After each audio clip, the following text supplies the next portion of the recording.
Assalamualaikum.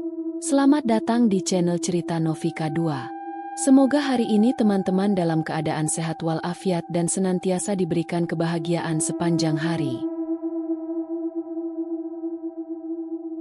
Sari, seorang pelajar SMP, harus pulang larut malam setelah mengerjakan tugas di rumah temannya, Lisa.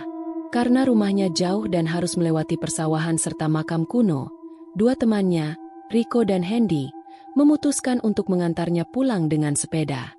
Namun, perjalanan yang seharusnya hanya 3 kilometer berubah menjadi malam penuh teror. Dari bisikan aneh di makam, suara sepeda tanpa pengendara, hingga kehadiran kuntilanak dan pocong yang terus mengikuti mereka. Hingga akhirnya, mereka ditemukan warga dalam keadaan menangis ketakutan di sebuah gubuk tua di kebun mangga. Apa sebenarnya yang menghantui mereka malam itu? Malam semakin larut. Angin dingin berhembus pelan, menggoyangkan dedaunan di pepohonan sekitar. Di dalam sebuah rumah sederhana di desa, Sari, Rico, dan Hendy baru saja menyelesaikan tugas sekolah mereka. Lisa, teman mereka, menghela napas lega sambil merapikan buku-buku yang berserakan di atas meja. "Wah, akhirnya selesai juga," kata Lisa sambil meregangkan tangannya. Sari tersenyum kecil. "Iya. Untung kita ngerjain bareng. Kalau sendiri, pasti pusing." Namun, begitu matanya melirik jam dinding, senyumnya menghilang. Jarum panjang hampir menunjuk ke angka 12. Jam sudah pukul 22 malam. Sari menelan ludah. Ia tidak menyangka tugas ini akan memakan waktu selama itu. Rumahnya cukup jauh, sekitar 3 kilometer dari rumah Lisa. Dan yang lebih parah lagi, jalan yang harus dilewati sangat sepi. Mereka harus melewati persawahan luas dan sebuah makam kuno yang terkenal angker. Lisa melihat ekspresi khawatir di wajah Sari. "Kamu mau nginap di sini aja, Sar?" tanyanya lembut. Sari menggeleng pelan. "Nggak bisa, Lis. Orang tuaku pasti khawatir kalau aku nggak pulang." Lisa menggigit bibirnya, ikut merasa cemas. Rico, yang sedari tadi diam sambil memainkan ballpoint di tangannya, akhirnya angkat bicara. "Kita anterin aja, Hen." Hendy menoleh. "Anterin?" "Iya." Rico mengangguk. "Jaraknya nggak jauh. Kita naik sepeda bareng. Nggak enak kalau Sari pulang sendirian." Maya menatap mereka dengan mata berbinar. "Serius? Kalian mau anterin?" "Ya iyalah," kata Hendy. "Lagian kalau kita pulang bareng kan lebih aman." Lisa tersenyum lega. "Terima kasih ya," ucapnya. Namun, ia tidak bisa menahan perasaan tidak enak yang tiba-tiba muncul di hatinya. Jalanan malam ini terasa lebih sunyi dari biasanya. Seolah ada sesuatu yang menunggu di luar sana. Mereka bertiga keluar dari rumah Lisa dan mengambil sepeda masing-masing. Udara malam terasa lebih dingin dari biasanya. Di langit, bulan separuh tampak bersinar redup, tertutup awan tipis. Suara jangkrik bersahut-sahutan di kejauhan. Sari menarik napas dalam-dalam, mencoba menenangkan diri. "Aku cuma pulang biasa. Jalan ini sudah sering aku lewati. Tidak ada yang aneh." Namun, saat mereka mulai mengayuh sepeda, Sari tidak bisa menghilangkan perasaan bahwa ada sesuatu yang salah. Jalanan desa tampak sepi. Hanya ada beberapa lampu rumah yang masih menyala redup di kejauhan. Sesekali, terdengar anjing melolong dari dalam pekarangan rumah. Hendy bersiul pelan untuk mencairkan suasana. "Santai aja, Sar. Kita bakal sampai rumahmu dalam waktu 15 menit, katanya. Sari mengangguk pelan. Namun, saat mereka mulai melewati perbatasan desa dan memasuki jalan menuju persawahan, semua terasa berbeda. Angin mulai berhembus lebih kencang. Rumput di tepi jalan bergesek satu sama lain, menimbulkan suara yang aneh di tengah kesunyian. Mereka kini melewati jalan lurus yang diapit sawah luas di kiri dan kanan. Hanya ada 1-2 pohon di kejauhan, berdiri seperti bayangan hitam yang mengawasi mereka. Rico mengayuh sepedanya lebih cepat. "Dikit lagi sampai makam," gumamnya. Sari menelan ludah. Ia tahu, setelah melewati sawah ini, mereka akan melewati makam kuno sebelum akhirnya mencapai rumahnya. Ia mencoba tetap berpikir positif. Namun, ada sesuatu yang membuat bulu kuduknya mulai berdiri. Udara terasa lebih dingin. Angin yang tadinya berhembus lembut, kini terasa seperti bisikan halus di telinga mereka. Hendy, yang awalnya santai, mulai merasa ada yang janggal. Kenapa rasanya sepi banget, ya? Tanyanya. Biasanya, masih ada suara burung hantu atau kodok di sawah. Namun, malam ini, tidak ada suara sama sekali. Seolah-olah seluruh alam menahan napas. Akhirnya, mereka melihatnya. Makam kuno itu terletak di sisi kanan jalan. Dibatasi pagar besi yang sudah berkarat, dengan beberapa nisan tua yang tampak tertutup lumut. Pohon besar berdiri di tengah makam. Cabang-cabangnya menjuntai seperti tangan raksasa. Sari mengayuh sepedanya lebih pelan. Ia tidak suka tempat ini. Sejak kecil, ia sering mendengar cerita seram tentang makam ini. Ada yang mengatakan arwah penasaran sering muncul di sini. Ada juga yang berkata, kalau mendengar suara bisikan di dekat makam ini, jangan sekali-kali menoleh. Hendy menelan ludah, mencoba mencairkan suasana dengan bercanda. Kira-kira ada kuntilanak enggak ya di situ? Tanyanya dengan nada menggoda. Sari mencubit lengannya. Jangan ngomong sembarangan, tegurnya. Namun, Riko justru menghentikan sepedanya tiba-tiba. Jangan bercanda, Hen, katanya pelan. Hendy tertawa kecil. Aduh, serius banget sih, kok. Namun, saat ia menoleh ke Riko, ia melihat wajah temannya itu terlihat tegang. Kenapa? Tanya Sari, mulai panik. Riko tidak langsung menjawab. Matanya tertuju ke dalam area makam. Maya dan Hendy mengikuti arah pandangnya. Dan mereka melihatnya. Di balik salah satu nisan, ada sesuatu yang berdiri diam.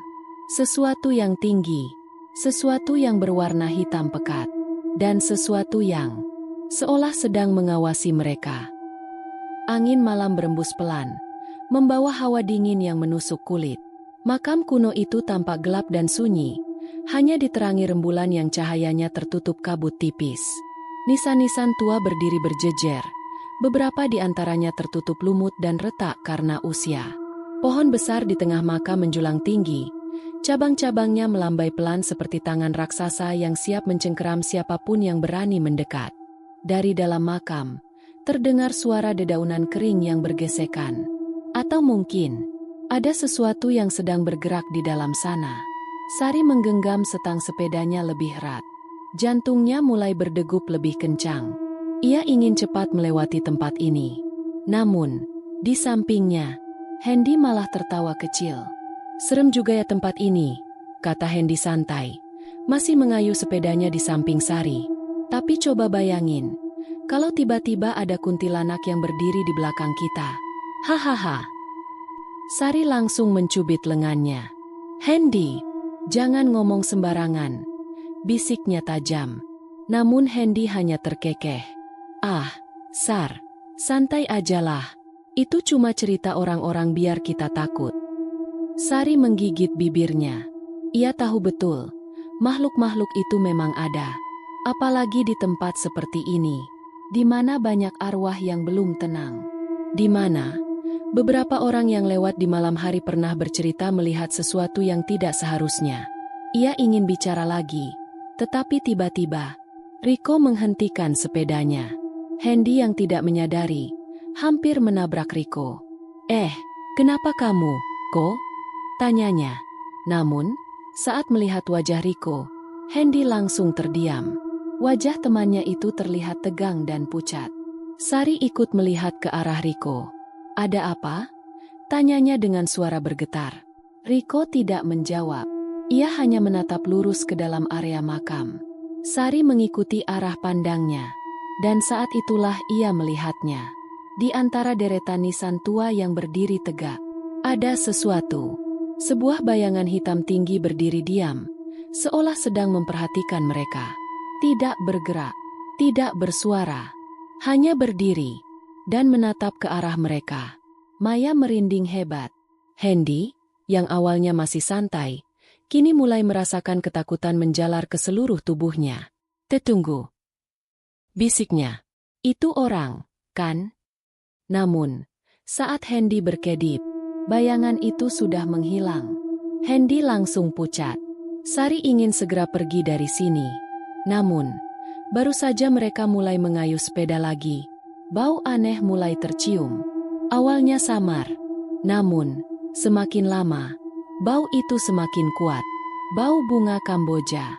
Harum, tapi sekaligus mengerikan. Seperti sesuatu yang berasal dari alam lain. Sari mencengkeram setang sepedanya lebih erat. Ia tahu betul, bau bunga Kamboja di tempat seperti ini bukan pertanda baik.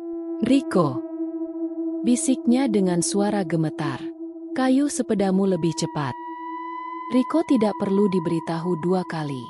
Namun, saat mereka mulai mengayuh sepeda dengan lebih cepat, sepeda mereka terasa lebih berat. Seolah-olah, ada sesuatu yang ikut menaiki mereka. Tiba-tiba, suara bisikan terdengar. Pelan, lirih, tepat di telinga mereka. Jangan pulang, jangan pulang. Sari langsung merinding hebat. Ia menoleh ke samping. Namun, tidak ada siapa-siapa. Siapa yang ngomong? Seru Hendy panik. Tidak ada yang menjawab. Namun, suara itu masih terdengar. Jangan pulang, jangan pulang. Sekarang, suara itu berasal dari belakang mereka. Sari tidak berani menoleh. Namun, dari sudut matanya, ia bisa melihat sesuatu yang duduk di boncengan sepedanya. Sebuah sosok dengan rambut panjang menutupi wajahnya, menyeringai di belakangnya.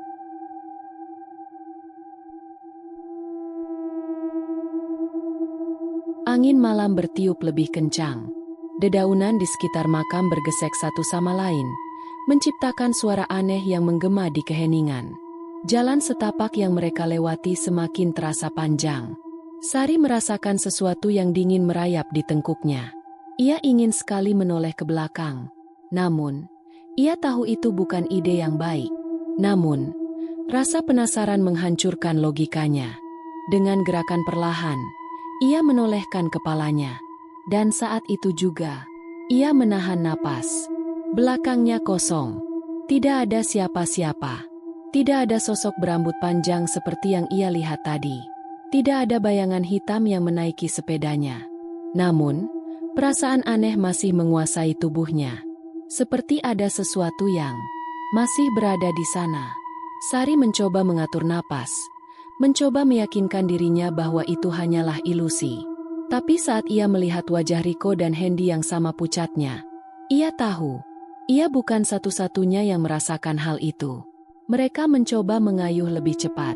Namun, saat itu juga, sesuatu yang lebih menyeramkan terjadi. Sari melirik ke samping, menyadari ada sesuatu yang tidak beres. Ada sepeda lain di belakang mereka.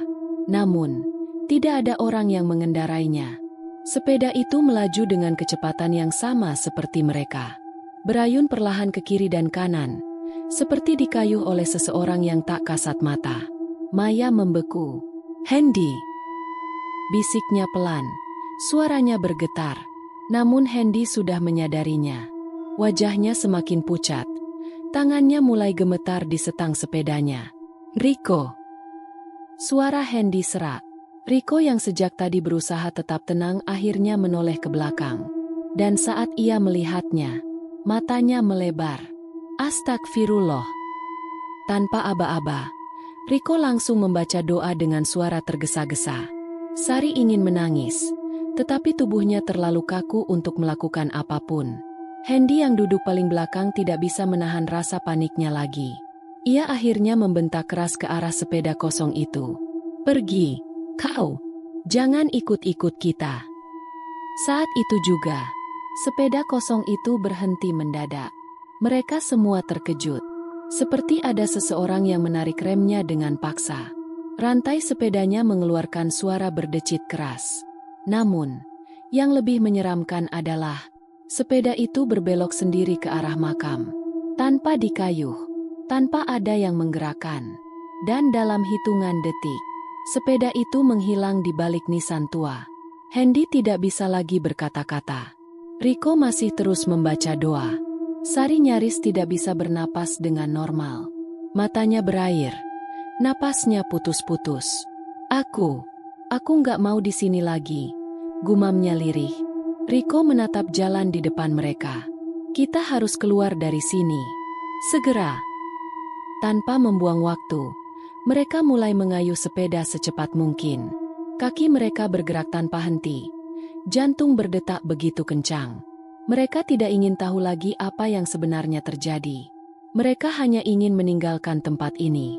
Namun, baru beberapa meter dari makam, mereka mendengar sesuatu yang membuat mereka langsung membeku di tempat. Sebuah suara, tawa lirih, pelan, panjang, mendesing di udara malam. Hihe. Sari langsung gemetar. Tawa itu terdengar dari atas, dari pohon besar di pinggir jalan. Riko menatap pohon itu dengan tatapan ketakutan. Hendy tidak berani melihat. Namun dari ekor matanya, ia bisa melihat sesuatu di atas cabang pohon. Sesuatu dengan rambut panjang yang menjuntai. Sesuatu yang duduk sambil tersenyum mengerikan. Menatap mereka tanpa berkedip. Udara malam semakin dingin.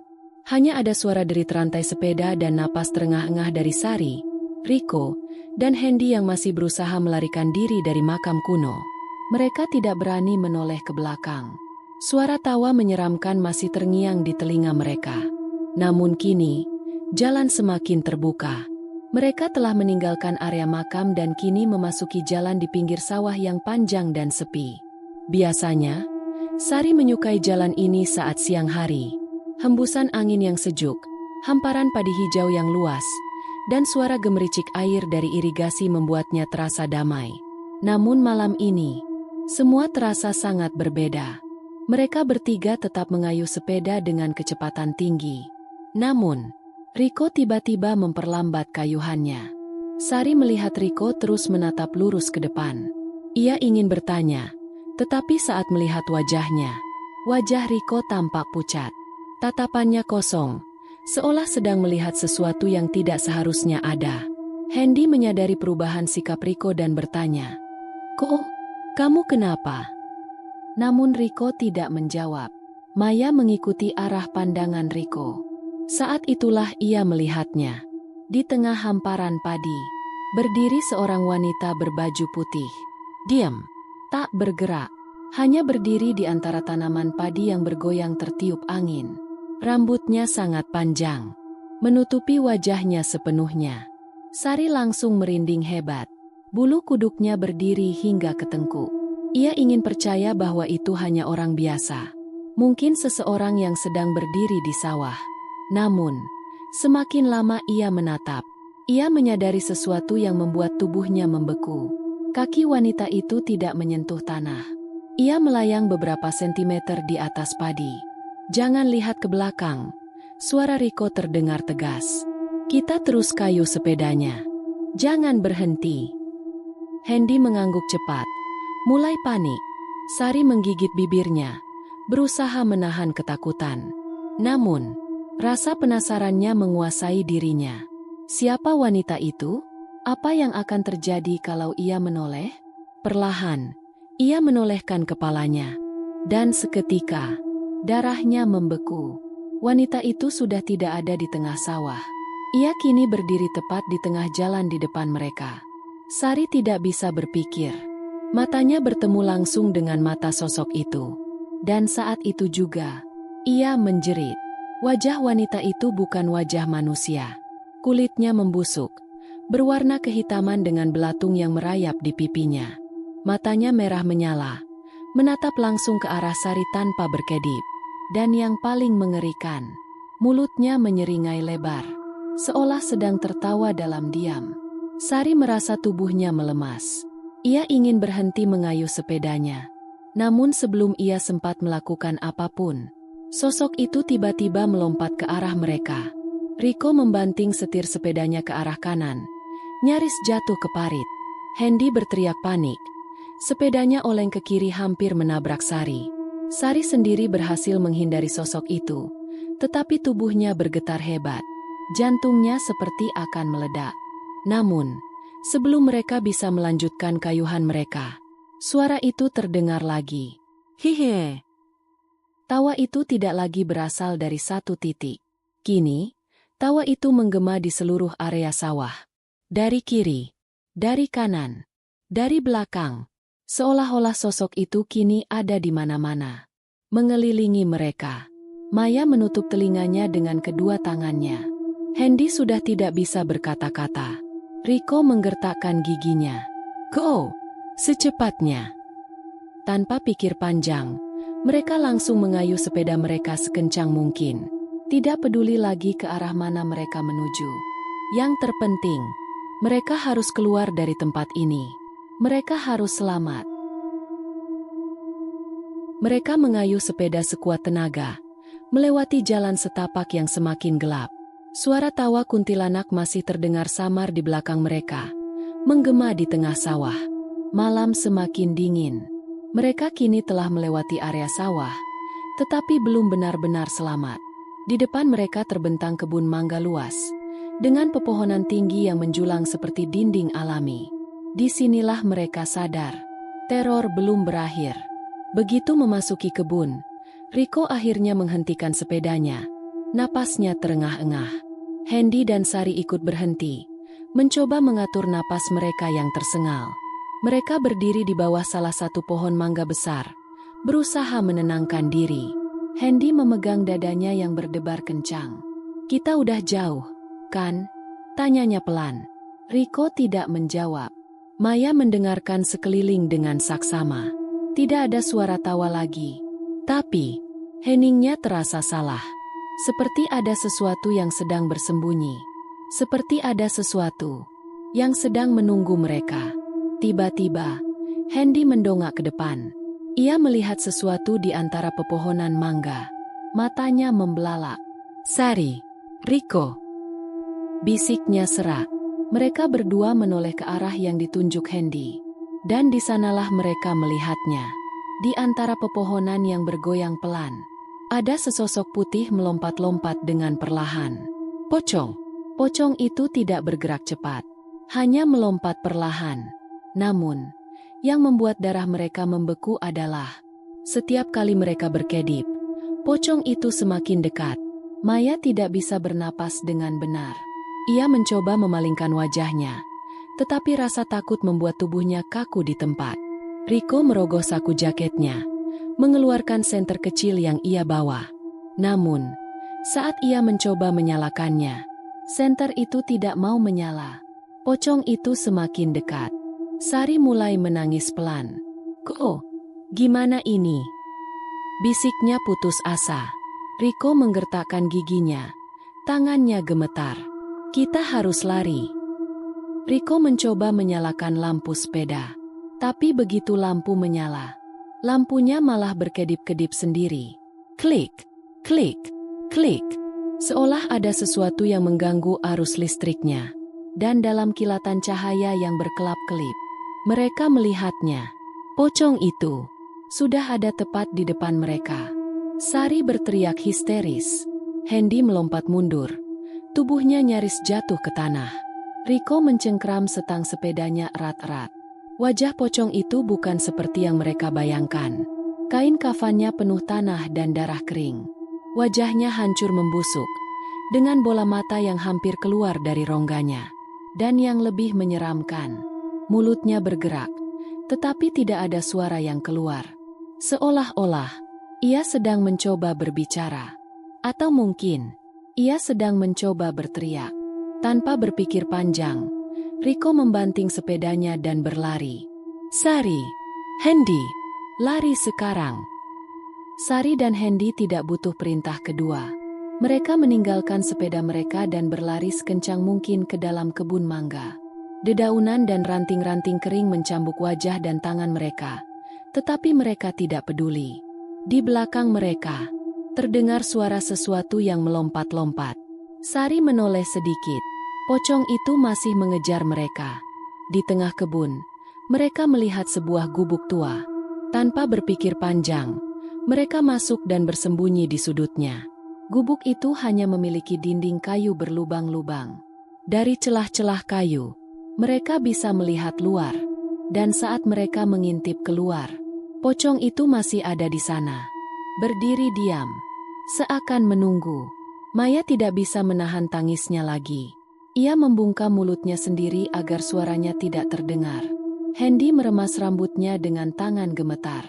Sementara Riko menatap pintu gubuk, memastikan apakah mereka benar-benar aman atau tidak.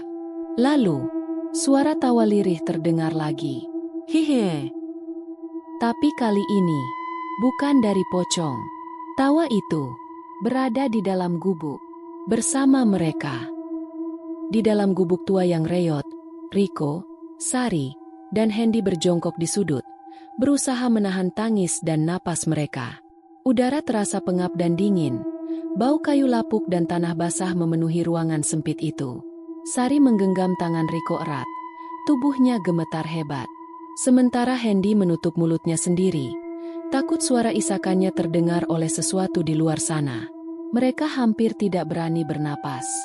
Karena, dari celah papan gubuk yang berlubang, mereka masih bisa melihat pocong itu. Sosok itu masih berdiri diam di luar gubuk, menghadap langsung ke pintu. Tidak bergerak, tidak bersuara, hanya berdiri, seakan menunggu. Sari menutup matanya erat-erat. Ia berharap saat ia membuka mata, semua ini hanyalah mimpi. Namun, suara langkah kaki terdengar di luar. Krek, krek, krek.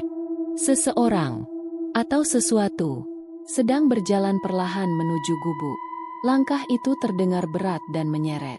Seperti seseorang yang kakinya terluka. Atau mungkin, seperti mayat yang mencoba berjalan. Hendy menutup matanya erat-erat. Tubuhnya mengejang ketakutan. Maya menangis tanpa suara, sementara Riko menahan napasnya, tangannya mengepal. Langkah itu berhenti tepat di depan pintu gubuk. Hening. Sari berharap semuanya selesai. Namun kemudian, trek, pintu kayu bergerak sendiri. Trek, pintu terbuka sedikit demi sedikit. Kayunya berderit pelan, seolah ada sesuatu yang mendorongnya dari luar.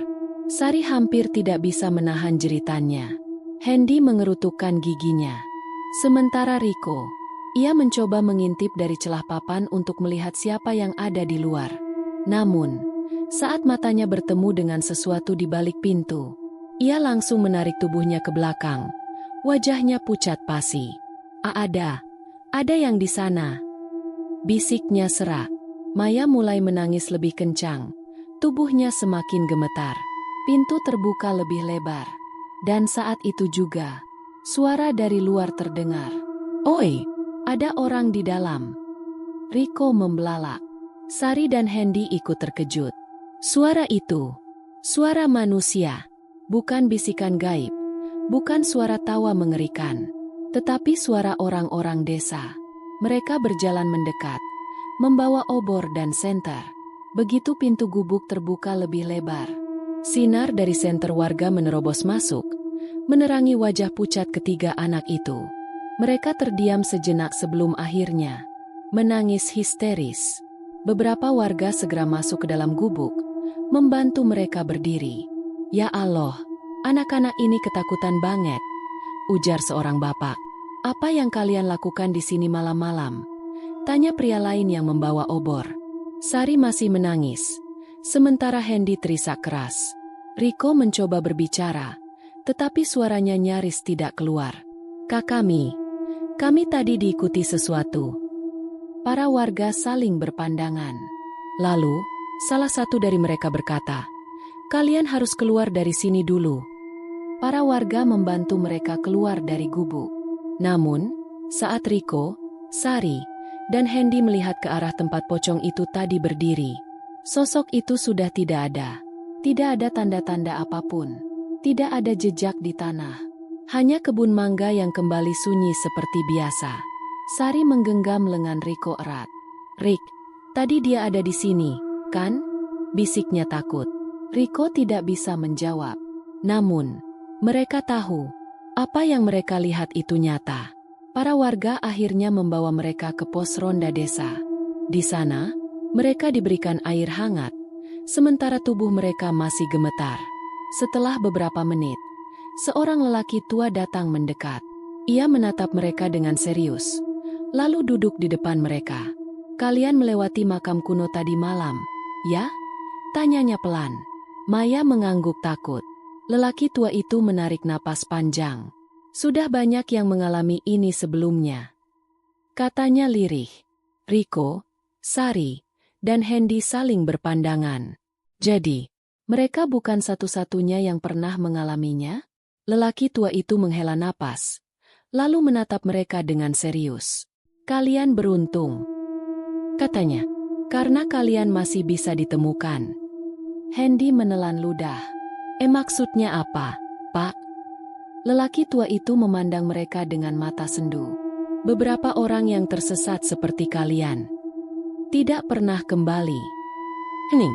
Jantung Sari berdegup kencang. Hendy langsung merinding. Riko menggenggam tangannya sendiri, mencoba menenangkan diri. Warga lainnya hanya diam, seolah sudah sering mendengar kisah serupa. Sari menelan ludahnya dengan susah payah. Lalu, dalam suara yang nyaris tak terdengar, ia berbisik, "Kalau begitu, siapa yang tertawa di dalam gubuk tadi?"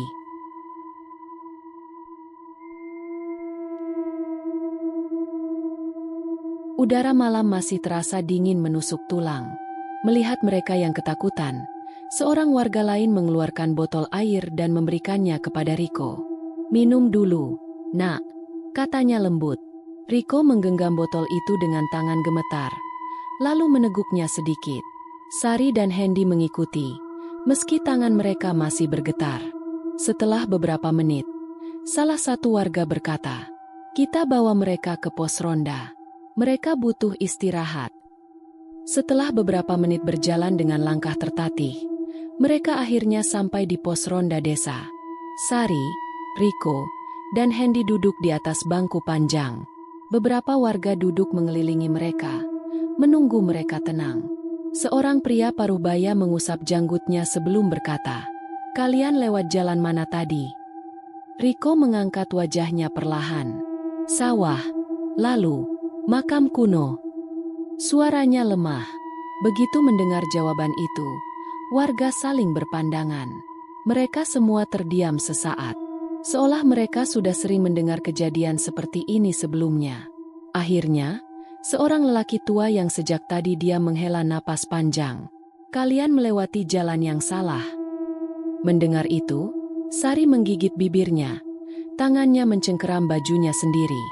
"Jalan yang salah," bisiknya. Kakek tua itu mengangguk pelan. "Sudah banyak yang mengalami ini sebelumnya." Suaranya rendah, tetapi terdengar penuh kepastian. Makhluk-makhluk itu memang suka menyesatkan orang yang lewat di malam hari. Riko menelan ludah. "Makhluk-makhluk itu?" Kakek tua itu menatap mereka dalam-dalam. "Apa kalian sadar bahwa tadi kalian sebenarnya tidak berjalan di dunia manusia?" Hendy langsung pucat pasi. Sari menutup mulutnya sendiri, menahan teriakannya. "Jadi, kita tadi ada di dimensi lain," kata kakek itu tanpa ragu. "Tempat yang seharusnya tidak kalian masuki." Hendy membeku di tempat. Sari merasakan tubuhnya semakin lemas. Lalu kakek itu berkata lagi, "Tapi kalian beruntung. Kalian masih bisa ditemukan." Ucapan itu membuat ketiga anak itu merinding. Sari menelan ludah. Suaranya bergetar saat bertanya, "Jadi, kalau kami tidak ditemukan, apa yang akan terjadi pada kami?" Kakek itu tidak langsung menjawab. Ia hanya menatap mereka dengan sorot mata penuh duka, seolah ingin mengatakan sesuatu, tetapi tidak tega mengatakannya. Namun, seorang warga berbisik pelan, "Mereka yang tidak ditemukan biasanya tidak pernah kembali." Sari, Riko, dan Hendy saling berpandangan. Jantung mereka masih berdetak kencang, tetapi kini bukan hanya karena ketakutan, tapi juga kesadaran bahwa mereka hampir tidak pernah kembali. Riko menggenggam tangan Sari, lalu menoleh ke Hendy. "Kita tidak akan pernah pulang malam lewat jalan itu lagi," katanya pelan. Suaranya penuh kepastian. Hendy mengangguk cepat. Wajahnya masih pucat. Sari mengusap wajahnya, mencoba menenangkan diri. Mereka kini sadar, Apa yang mereka alami malam ini bukan sekadar kejadian biasa. Dan mungkin, makhluk-makhluk itu masih mengawasi mereka dari kejauhan. Hanya menunggu kesempatan untuk menyesatkan orang lain di malam larut.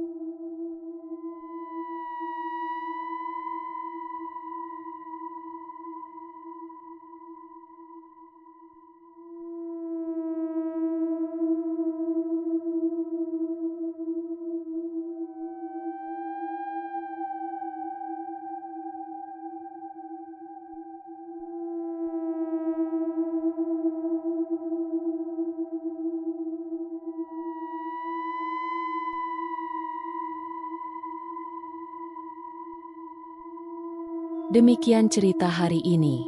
Semoga teman-teman dapat terhibur dan dapat mengambil hikmah kebaikan isi di dalamnya.